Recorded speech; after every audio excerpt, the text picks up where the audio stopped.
My greetings to all the women leaders in Women in Parliaments. This is a very powerful body of women who are dedicated to changing the life of the women, particularly poor women. And that's where our work comes in. I have been working with the poor women for the last 37 years, starting with the microcredit, lending tiny little money to poor women so that she can start doing things on her own, generating income for her own, so that she feels worthy person. She feels she's someone who can take care of herself. She can take care of her family, her children. And that was the beginning, with a very small amount of money. All I want to do is to protect women from the loan sharks who are charging exorbitant interest rate and putting other harsh conditionalities on them. So I thought, why don't I lend the money instead of people going to the loan sharks? So I started it and it worked. Women loved it. And gradually we created a bank called Grameen Bank. And today that bank has 8.5 million borrowers in Bangladesh, and 97% of them are women. They own the bank. So this is a bank for the poor people, particularly poor women, and it's owned by poor women. And it's a huge bank. It lends out about $1.5 billion a year, and this money keeps growing, and the women keep on adding to their improvements of life, quality of life by themselves. So they are not dependent on anybody. They are self-reliant. They send their children to school to make sure their children are much better in terms of education, in terms of health, in terms of opportunities in their life than they had received in their life. So this is what has happened. The new second generation is coming up.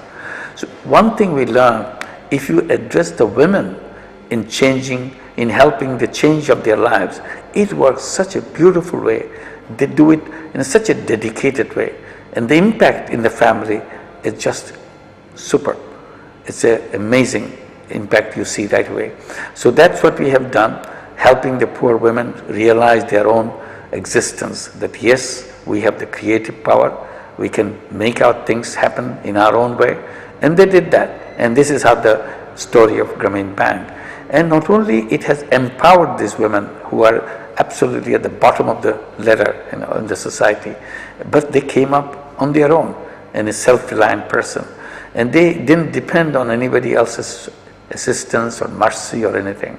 And that's what made them so proud of their own life and the way they have done things in their capacity. And they discovered their self-worth because they didn't realize that they have so much creative power, so much strength in themselves. Once they started handling money, they gradually explored themselves.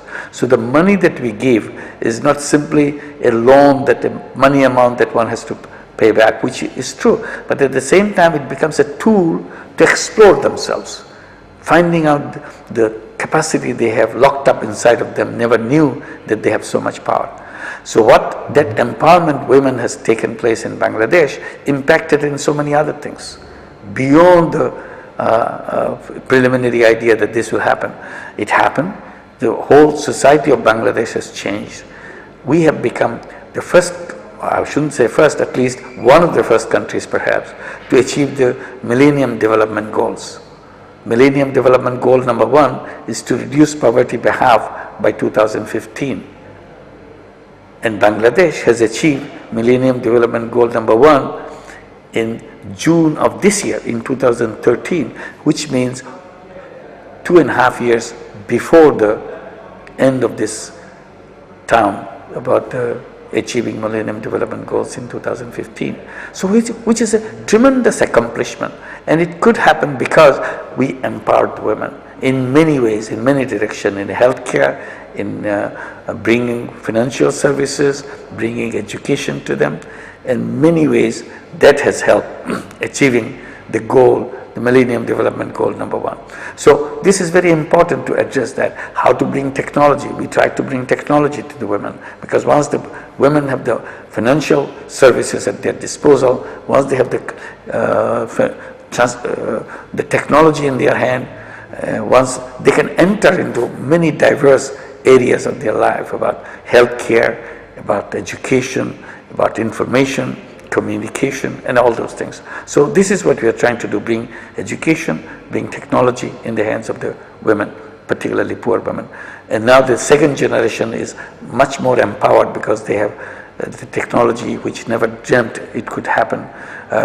Young people have access to internet, access to mobile phones. Bangladesh has 160 million people. Out of the 160 million people, there are more than 100 million people who are subscribers of mobile phones. So you can imagine mobile phones is everywhere, in every single village, every single family. So that has transformed the life of Bangladesh and put us into a situation where we can transform the society in a fundamental way. And that is because we have focused on women. So we need a lot of things to happen through you, the leaders of women, women in parliaments. We need a lot of legislative changes. Like, for example, there is no law. There is no law to create microfinance banks for the poor, because the banking law is basically a law to create bank for the rich. There is no law to create bank for the poor. There is a big difference between the bank of the rich and bank for the poor. Bank of the rich is dependent on collateral. So the more you have, the more you can borrow. But the bank for the poor has no collateral requirement at all, completely trust-based, is done on the basis of trust. And all other things designed in a way, it follows from the basic principle of running it on the basis of trust. But we cannot create a bank for the poor with the law of the bank for the rich.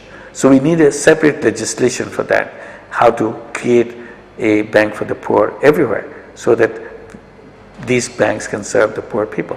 Similarly, in many other areas, there is no institutional facility for women. So how to do that? It's policies to be designed, institutions to be designed, concepts to be designed for women. And then women can come out. They are people in a bottle. It's tightly kept so that they cannot come out. So job for the legislators and parliamentarians to make sure you open up the cap so that the genie that is inside the women can come out and participate and change the world completely. So that is a challenge before us. In many ways, parliamentarians can do more important things, basic things, because that's where the legal shapes are given in the parliament. And the legal shape is a very important thing. Policy, it shapes the policies, it shapes the institutions. Institutions are very important when you are addressing a group of people who were ignored before. They were ignored because the law made it happen that way. So unless you change the law, the attention to those people will not be there, because law is blind to those people. So create those facilities through legislative way, in policy way, and so many other ways. So I hope your meeting would bring many, many examples of how women have led the way in changing the society. We are just contributing our part in it, and we create social businesses to do that. Social business is a new type of business that we are talking about to solve human problems in a business way rather than in a charity way. Most of the time we are using the charity money to solve human problems. And one of the problems of charity money is charity money goes and does the work, wonderful work, but the money doesn't come back. So we can design a social business to do exactly the same thing. Then social business money can go out and do the work and come back. So and then you send the money back again. So you can use the same money over and over and over again. And in the meantime, you get more and more results out of it, repetitive results from the same money. So it becomes a very powerful idea. So social business is a non-dividend company to solve human problems. And that needs creative power. And women have lots of creative power. So we need to create this conceptual framework known to people, known to women, so that they can come up and start launching those social businesses. They love those social business ideas. We have been creating these social businesses in Bangladesh, in many other countries today. So I would invite you to pay attention to social business, pay attention to microfinance. and many other things along the way can be done.